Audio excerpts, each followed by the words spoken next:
बतिया मानो ना हमार आजू हो सुहाग वाली रतिया बतिया मानो ना हमार आजू हो सुहाग वाली रतिया बतिया मानो ना हमार फोनवा कर जनिए यार समही सुतल बा भातार फोनवा कर जनिए यार समही सुतल बा भातार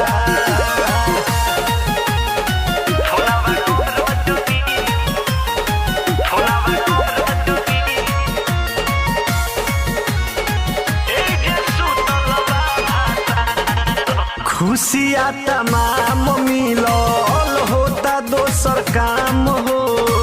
भइल बाटे से जिया पे खूबे इंतजाम हो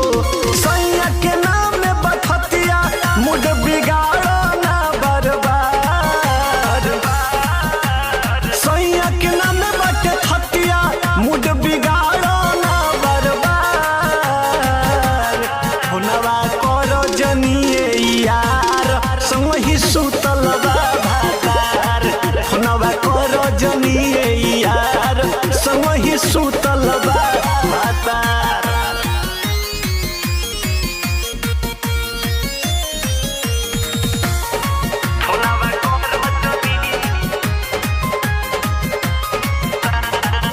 बेड पर परेड होता मिलल नया राम हो आजू के रात बाबा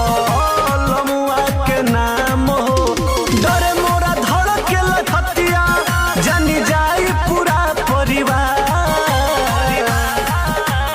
डरे मोरा धड़ के लछतिया जानी जाई पूरा परिवार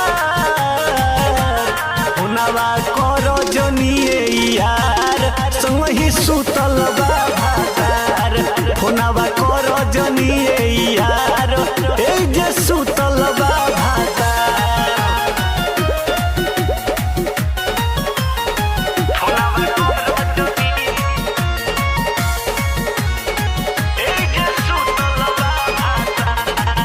अजबे नजारा बाटे